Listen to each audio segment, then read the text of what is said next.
The 98th Academy Awards ceremony commences in less than 24 hours, and a wide range of tremendous films have been nominated throughout every category. And this year's nominations are full of tremendous films looking to get recognized and make history tomorrow night. And given the immense discourse surrounding the slate of films, particularly the ones nominated for Best Picture this year, I thought why not throw my hat in the ring as well and give you my thoughts and rank all 10 Best Picture nominees from least favorite to most favorite in my opinion.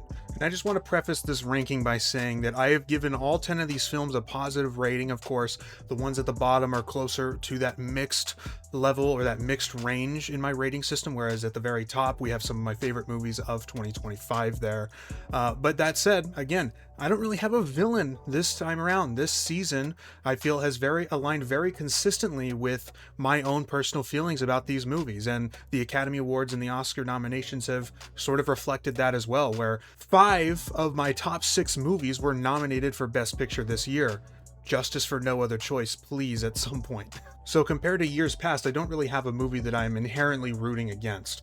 Like, of course, everyone did with Emilia Perez last year, and 2 years ago with Poor Things. I know, unpopular opinion, I just did not enjoy that film very much. But Yorgos Lanthimos has a movie on this list that I enjoyed much more. Let's get started. Starting off with number 10, The Secret Agent, a film that I respect much more than I enjoyed.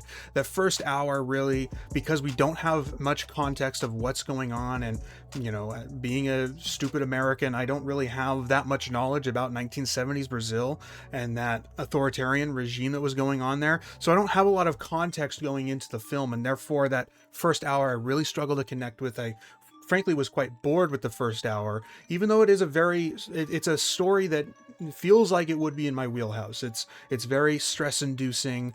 It's very gritty.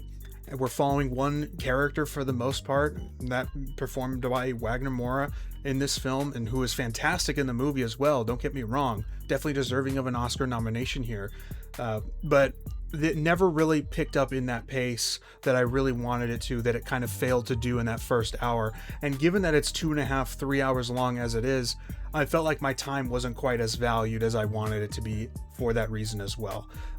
So again, film I deeply respect, and I did give a positive rating to 3 stars out of 5, but it's stuck at number 10 here because this slate of movies I thought was very strong, and this was just the weakest of the bunch for me. And now with number 9, we hit a bit of a significant jump here in my enjoyment of these films. So at number 9, I've got Begonia, directed by Yorgos Lanthimos, starring Emma Stone, Jesse Plemons, and I really appreciated so much about the commentary that is placed within this film. Consumerism and this suffocating world that we currently exist in can lead to these kinds of conspiracies and this kind of desperation to believe that there's something more, there's something beyond just this drab monotony of our day-to-day lives. And we get to see that exemplified with Jesse Plemons and his cousin in the film make sense of their own existence and this world that, you know, they are stuck participating in, and this sort of cycle of abuse that's perpetuated between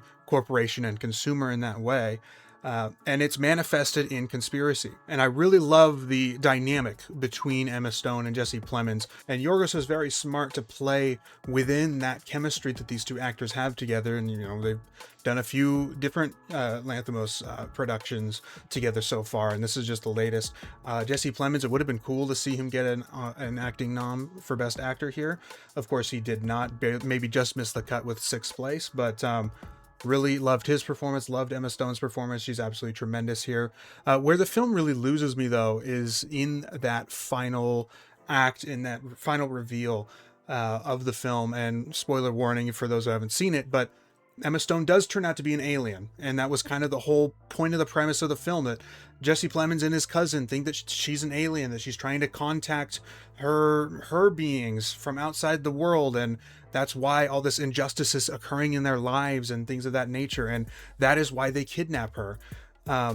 And I really love that we were able to toy with whether she is or she isn't throughout the film. There are several ways that the film has subverted our expectations or subverted what we think the reality is or the truth is, and then it just kind of doesn't land as well as I think it could have in an alternate reality. I just don't think I connect well with this story of this desperation for something otherworldly to be going on as an explanation for how awful things are, and then there to be actually something otherworldly going on. I just don't know if that really bolsters the theme and the message of the film as much as I would like it to. That said, still very enjoyable. The dynamics between the characters, the chemistry between the characters, all really great stuff. And there's quite a bit of gnarly spectacle in here too. Not surprised given the director.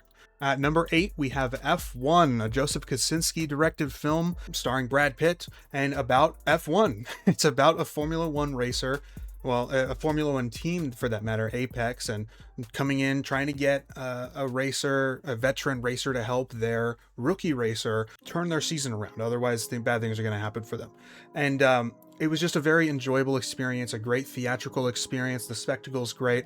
I really love the art direction throughout the film, mounting cameras on top of these cars and the camera moving as if it's gliding through the space and gliding along the track. And it was just a very hypnotic way of shooting these sequences. And of course, there are tons of thrilling moments on top of that as well.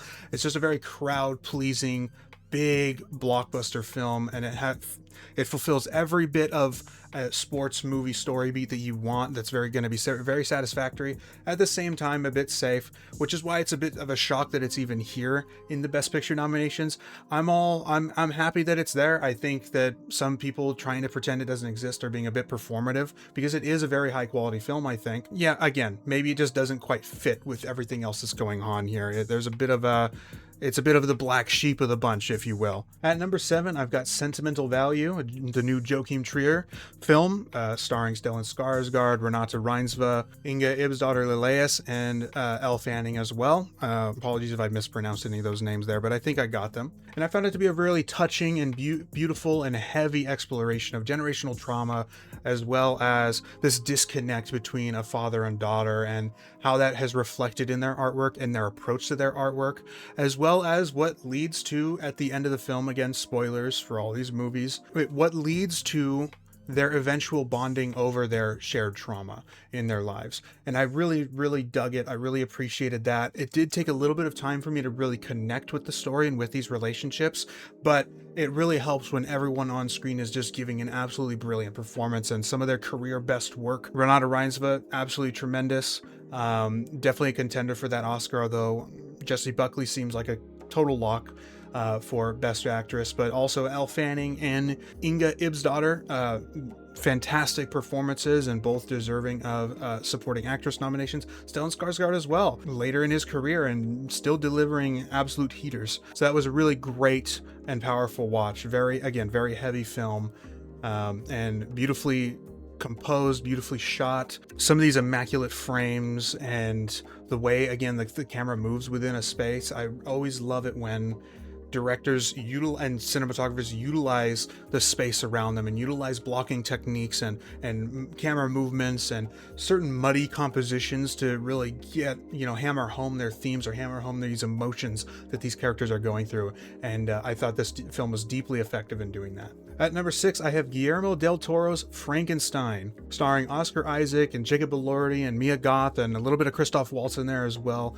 Fantastic cast, first and foremost, and fantastic direction from Guillermo del Toro. He's really one of the great visionaries in digital filmmaking today. Some of these digital scapes are just absolutely immaculate to look at, and the use of color, the vividness, and the imagery that is all on display here. Themes of religion, the story of Frankenstein that is adapted from Mary Shelley's novel. All that stuff is on display here, and all is, in my opinion, very masterfully crafted. I had such a great time with this film. I really also dug the storytelling style and how we reveal information to the audience. It's a very different spin on this story, and I understand it does not connect or it does not work as well for many that are viewing, but it really worked for me. This shot composition and this camera work and this use of color paired with these fantastic performances, namely from Jacob Elordi, who is nominated for supporting actor here, and all come together with just this immaculate production design and makeup and hairstyle and costuming, setting you within this time period and within this gothic world that this story of Frankenstein, that this adaptation belongs to, and nailing those aspects of the filmmaking is just adds so much to my enjoyment level of these films. And frankly, I don't think there are any films on this list that fail in that regard. I really think all of them capture what they're trying to go for very well in their own production design. It's no different, and I would not be shocked to see it sweep the technical categories at the Oscars tomorrow. And now we're in the top 5, and like I said, 5 of these films are in my top 6 of 2025. Justice for no other choice here. But kicking off the top 5 then is Train Dreams, directed by Clint Bentley and starring Joel Edgerton, an actor that I've always really enjoyed, and I think he's very underrated, and underrated in this season as well. I feel like he was very deserving of a Best Actor nomination, and it's a very stacked field, don't get me wrong, but it would have been really cool to see him get nominated here, but maybe he was 7, 8 as far as the shortlist is concerned. But I really just love that this film follows just a normal guy in this space and in this sort of very quickly changing world that he's in. You know, he's just a simple logger who lives on a lake in early 1900s in Oregon. And the beauty of this film is in its simplicity of its story and what it's trying to tell you by the end of the film and these themes, but it also reflects that in its photography throughout the entire film. It's shot in a 4:3 aspect ratio, which is always a fun little twist, especially nowadays when we're, you know, always so accustomed to the widescreen experience. And some of these landscapes that are being captured in this film have really stuck with me since watching this movie, and have left such that lasting impact that I couldn't help but put it in my top 6 for the year, and one of my 6 5-star films of the year. And for it all to come together in that crescendo moment when the character gets in the plane and sees his life flash before his eyes and finally puts everything into perspective, and that he's not ashamed, he's not blaming himself for his past and for the trauma that he had to endure, and here he is now in the present in this very different and foreign world now compared to what we started with at the very beginning of the film, and this acceptance of this grief that he has to go through throughout the story. And again, brief shout out to Felicity Jones as well, who has a very small role in the movie, as well as Carrie Condon, actually. I think both of them are very, very great additions to this cast, and they're both perform very well, and they do serve different purposes in the film. Just wanted to give them a quick shout out too. At number 4, and my 4th favorite film of the year, we have Marty Supreme, a 1950s period piece about a ping pong player, directed by Josh Safdie, starring Timothée Chalamet, who has had his fair share of controversy in the last week. A controversy that I think is such a nothing burger and absolutely insane, and it would be a real shame if that was the reason that he ends up losing out on an Oscar. But I don't think that's going to be the case. I'm pretty sure the voting window closed by the time that controversy really became a controversy, even though of course the clip was from weeks prior. But as for the movie itself, I just had such a great time following this lovable idiot, if you will, and this, but even then, like, it's hard to even say that you love him because he's so abrasive and he's so full of himself, and that's where part of this idiocy comes from, and this deep dissatisfaction with the fact that he isn't quite the best yet, and he's trying to chase that dream, and he's trying to follow that through line through the ping pong and all the crazy antics and the chaos that ensues and follows him throughout this narrative. It's just, it's such an anxious watch. It's so riveting. It's so frenetic in its editing and its shot selection, and the score is fantastic as well. Big snub at the Oscars, in my opinion. Odessa Azion is also fantastic. I would have loved to see her get a supporting actress nom. Gwyneth Paltrow is great, and Mr. Wonderful himself as well, I thought was a pretty fun character in this movie, even if he's maybe mostly playing as himself. I thought he did a good job, and his line at the end about him being a vampire, it really stuck with me in that moment there, and tying that into the win that he achieves over Endo in that moment, and realizing that he finally achieves his goal of beating the best. Yet his life has not changed, and nothing has changed about his situation. And that sort of realization of maybe what is the most important in his life, and then going to the hospital, seeing Odessa Azion's character, and seeing his baby at the end, and paired with the the epic needle drop there, as well as the needle drop at the beginning with Forever Young. I thought both were absolutely hilarious, but also fantastic song choices for those moments. Just such a great time, so energetic, so electrifying, really inspiring in moments and icky in others. but it's all in just such a neat package that is very digestible to the type of moviegoer that I am. And obviously for many others, because it wouldn't be nominated if it wasn't very good. But Emilia Perez was nominated last year, so maybe that's not quite the truth there. At number 3, and my third favorite film from last year, we've got One Battle After Another.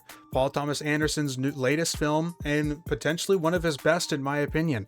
I had such a great time with this, such a fantastic theater experience. Of course, this was a film shot on VistaVision, which is kind of a lost art form in that way. And I did not get to see it in the original VistaVision, but you can still feel there's that texture, there's that tangible feeling to the entire film that I really appreciated. I love the score. It's very classic 70s-esque type of score that's very minimalist in its overall movement of the music, but it's always present and it's always there to bolster the experience of the film. Such a number of beautifully directed and beautifully shot moments. Of course, the chase scene at the end really being that pinnacle for this movie, and of course being the climax for our characters as well. Leonardo DiCaprio is fantastic. I would be happy and thrilled to see him win another Oscar. Tiana Taylor is excellent. She's of course nominated for Best Supporting Actress rather. Chase Infinity I thought was maybe snubbed for Best Actress, especially being very new to the scene and delivering such a awesome performance on top of that. Sean Penn nominated for Best Supporting Actor and the current favorite to win that award as well. This movie really has everything you want. It's a sprawling epic over multiple generations. It's got tons of spectacle. It's funny. It's intense. It's heartfelt and emotional. It's very potent and timely in today's political landscape and what it means to have a healthy revolution and ways that people can go about that within a fascist society. And seeing that through line through the behaviors of the French 75 throughout the film, of course, at the very beginning and then at the very end, when Willa embarks on her own journey of advocacy. Benicio del Toro is also nominated for Best Supporting Actor, and I thought he was fantastic. I always love to see him. He's one of those actors that I would like to call elevators, that anytime they're in that movie, like a David Dismalchian type, or again, Benicio del Toro, you know that you're probably in for a really good ride, and their presence in that film makes it that much more watchable and enjoyable. So had a fantastic time with this one. It's the current favorite to win Best Picture as well, either that or Sinners. And I'd be more than happy with either of those films taking home Best Picture. And speak of the devil, or speak of the vampire, if you will, I've got Sinners listed at number 2 on my list and my second favorite film of 2025. It's an unbelievably digestible film. It's very accessible and it's a classic genre blender type of film where we've got horror, we've got sexiness, we've got music, we've got drama, we've got comedy, all in this one giant, awesome, delicious package. And of course, presented to us by Ryan Coogler. And Michael B. Jordan as the lead actor, who is nominated, and the current betting favorite. How much you care about the betting favorites, the betting odds, I don't know, but it seems like he's the current favorite to win Best Actor, and I'd be happy with that. I really love the nuance that he provides between the characters Smoke and Stack. Of course, he plays twins in the film, if you weren't aware. I've seen a lot of discourse about this performance, and that a lot of people couldn't tell them apart outside of what they're wearing, and I think that's just a little silly, because while they are presented to you with different colors and different hats at the beginning of the film, that's so you can begin to associate their personality and character traits and vocal speech patterns and their cadence and that, and their relationships with the supporting characters, as well as their mannerisms. And there becomes a point where you don't need to rely on that as a visual motif anymore, and you really can just tell who they are based on how long you've been around with them. And I just find it very strange that a lot of people have been speaking out against this being a great performance because of that, for that reason. Ludwig Göransson's score, of course, is also absolutely tremendous and the obvious lock for Best Original Score at the Oscars, so I'm super happy for him. And that's 2 absolute heaters in the last 3 Oscar seasons for him, so that's awesome. Just a fantastic blend of so many different inspirations and so many different instruments, and this fusion of sounds feeling from past and present, which is a big component to the story and to these musical sequences. I Lied to You in the middle of the movie. And with that paired the visual storytelling of the past and present. And a sequence that on paper feels so bonkers and so unbelievable and unattainable to be as perfect as it is, yet it is flawlessly pulled off. And every time I watch this film, it gives me goosebumps. I've seen it about 5 times now since its release. It's one of my favorites of the decade and one of my favorites of this year.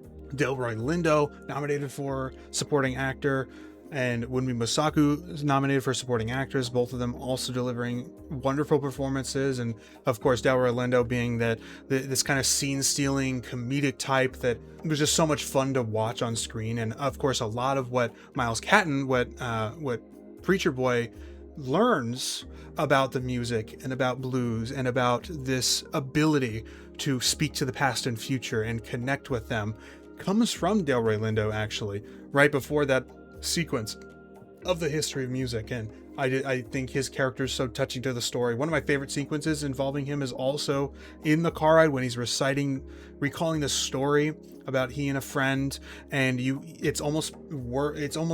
it's executed like a radio play where you hear the sounds as he's talking about it. You hear the sounds of what's going on, and it's very emotionally resonant, and it's super impactful for that.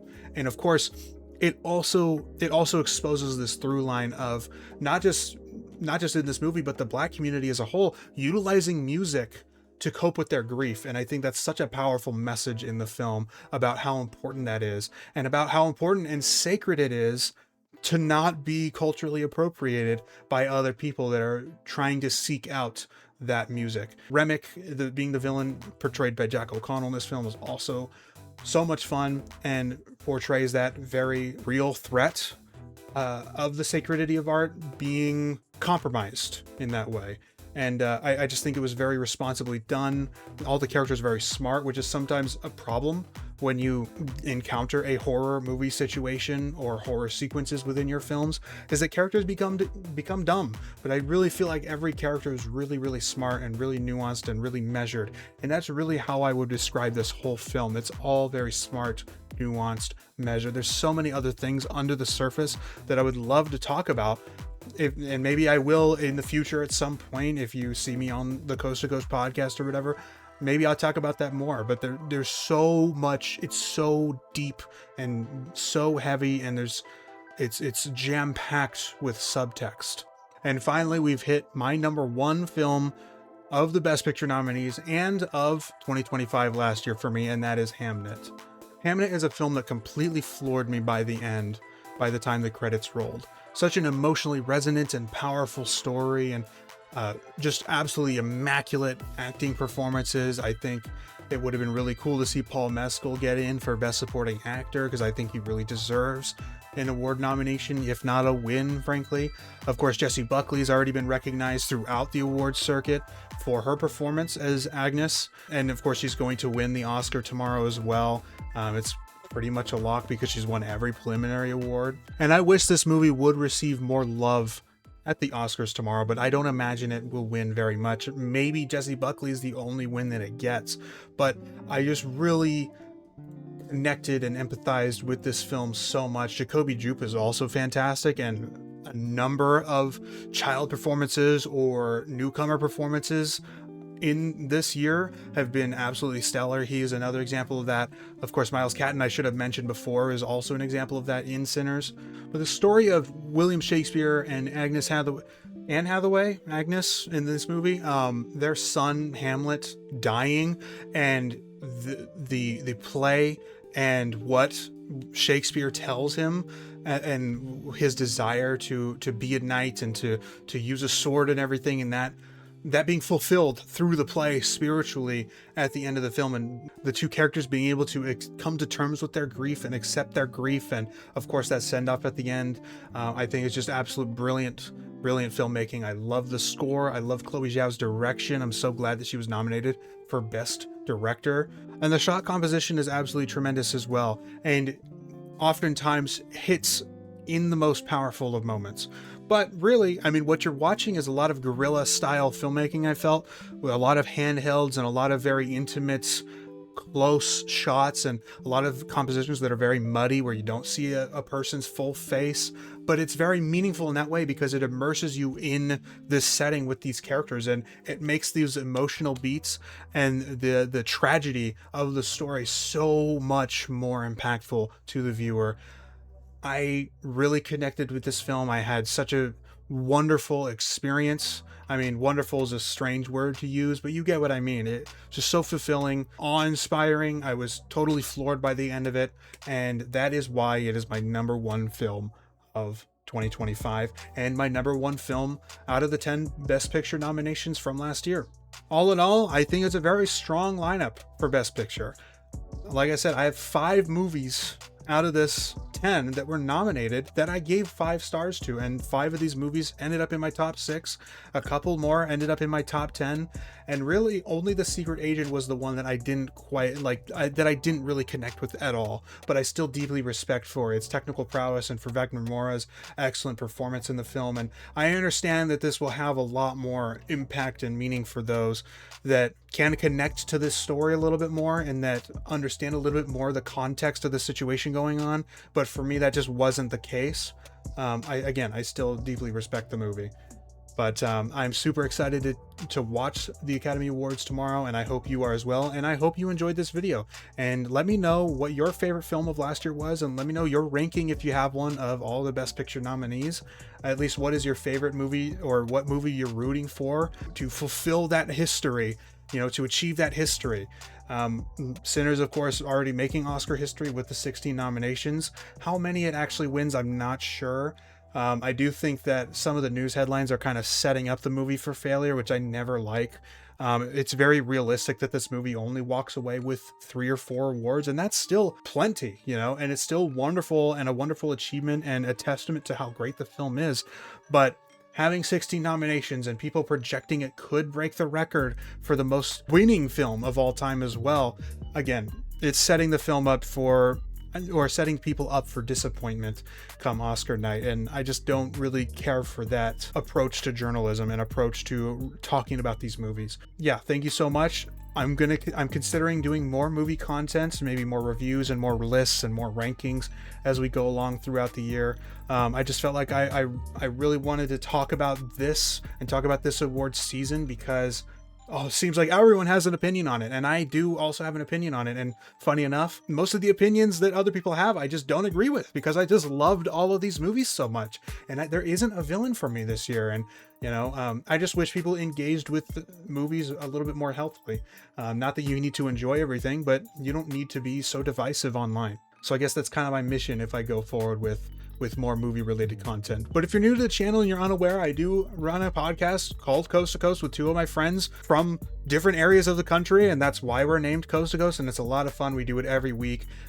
Please consider checking that out. And of course, if you want to see more stuff like this, more commentary like this, consider following me on my socials. They're linked in the description below, and consider subscribing and leaving a like. And again, let me know your thoughts. Thank you all so much, and I'll see you next time.